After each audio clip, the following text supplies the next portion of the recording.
வணக்கம். openmentor.net உடைய தமிழ் இலக்கண பகுதிக்கு உங்களை வரவேற்கிறோம். யாப் இலக்கணத்தில் இந்த கிளாஸில் நம்ம அடி அப்படிங்கிறத பற்றி பார்க்க போகிறோம். அடின்னு ஒன்றையும் பயந்து ஓடிடாதீங்க. இது செய்யுளுடைய அடி. பல சீர்கள் கொண்டது அடி அப்படின்னு நம்ம முன்னாடி பார்த்துருக்கோம். சில இலக்கியங்கள்லேருந்து சில வரிகளையும் எடுத்து பார்த்துருக்கோம். இதில் என்னென்னா 2 சீர் கொண்ட அடி, 3 சீர் கொண்ட அடி, 4 சீர், 5 சீர், 6 சீர், அதற்கு மேற்பட்ட சீர். இந்த 2 சீர் கொண்ட அடியை குறள் அடி அப்படிம்போம். இப்போ இந்த பாட்டை எடுத்தீங்கன்னு வச்சுங்களேன்.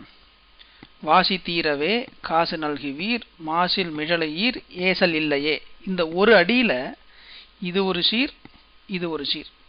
ஸோ ஒரு அடியில் 2 சீர் வந்ததுன்னா இந்த அடிக்கு பேர் குறள் அடி அப்படின்னு பேர். 3 சீர் கொண்டதுன்னாக்க சிந்தடி அப்படின்னு சொல்லுவாங்க. ஒரு அடியிலேயே 3 சீர் இருக்கு. இப்போ எந்த குறள் எடுத்துட்டாலும் அதில் 2வது அடி 3 சீராக இருக்கும், முதல் அடி 4 சீராக இருக்கும். இப்போ பாருங்க, அகர முதல எழுத்தெல்லாம் அது முதல் அடி, 2வது அடியில் பகவன் முதற்றே உலகுன்னு இருக்கு. 4 சீர் இருந்ததுன்னா அதுக்கு அளவடி அல்லது நேரடி அப்படின்னு சொல்லுவாங்க. 3 சீர் இருந்ததுன்னா அதுக்கு சிந்தடின்னு பேர். குறள் வெண்பால வெண்பா எல்லாத்துலேயுமே கடைசி அடி சிந்தடி 3 சீர் இருக்கும். சில பாடல்களை பின்னாடி பார்க்க போகிறோம். சில பாடல்கள் எல்லா அடியுமே 3 அடியாகவே வரும், பட் 3 சீராக வரும். இந்த 3 சீர் அப்படி இருந்ததுன்னாக்க அது சிந்தடின்னு பேர். 4 சீர் இருந்ததுன்னா அளவடி அல்லது நேரடி அப்படின்னு சொல்லுவாங்க.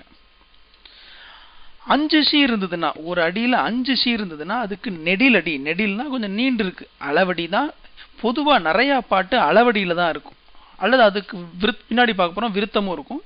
பட் பொதுவாக நிறைய அளவடியில் எழுதியிருக்காங்க.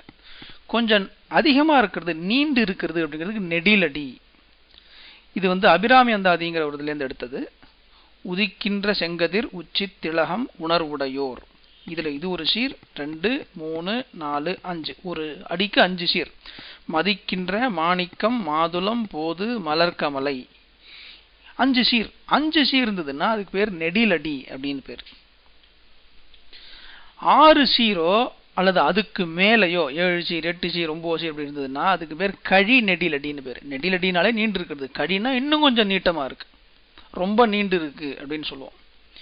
இப்போ இதை பாருங்களேன். வாழும் பொருளே நின் திருத்தால் அடியேன் முடிமேல் வைப்பாயே அப்படின்னு ஒரு பாட்டு வருது. அந்த பாட்டில் மொத்தம் 6 சீர் இருக்கு. இது ஒரு அடி. 2 வரியில் எழுதினாலும் இது ஒரு அடி தான். இங்க பாருங்க, இந்த பாட்டில் இறப்பவர்க்கு அணுவும் ஈந்திலேன் என்னை என் செய்தால் தீருமோ அறியேன். இதுல மொத்தம் 7 சீர் இருக்கு. இதுவும் கை நெடிலடி தான். இது பாரதியார் எழுதின வரி. கம்பன் என்றொரு மானிடன் வாழ்ந்ததும் காளிதாசன் கவிதை புனைந்ததும். இதுல பாத்தீங்கன்னா 1, 2, 3, 4, 5, 6, 7, 8 சீர் இருக்கு. இது பாருங்க. நீருண்டு பொழிகின்ற காருண்டு விளைகின்ற நிலனுண்டு பலனும் உண்டு நிதி உண்டு துதி உண்டு மதி உண்டு கதி கொண்ட நெறி உண்டு நிலையும் உண்டு. இது ராமலிங்க அடிகளார் வள்ளலார் எழுதினது.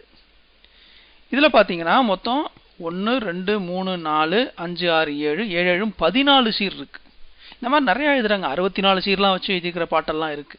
ஆனா 6 சீரோ அதுக்கு மேலேயோ போச்சுன்னா அதுக்கு பேர் கழி நெடிலடி அப்படின்னு சொல்லுவாங்க. ஸோ 2 சீர் இருந்ததுன்னா குறளடி, 3 சீர் இருந்ததுன்னா சிந்தடி, 4 சீர் இருந்ததுன்னா அளவடி, 5 சீர் இருந்ததுன்னா நெடிலடி, 6 அதுக்கு மேலே போச்சுன்னா கழி நெடிலடி. இதுதான் அடிகள்.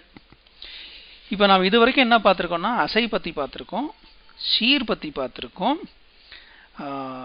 தலைன்னா என்னன்னு பார்த்துருக்கோம், அடின்னா என்னன்னு பார்த்துருக்கோம். இனிமே தான் நம்ம தொடை அப்படிங்கிறத பற்றி பார்க்க போகிறோம். பா வகைகளையும் பார்க்க போகிறோம். அதெல்லாம் அடுத்த கிளாஸில் பார்ப்போம். நன்றி, வணக்கம்.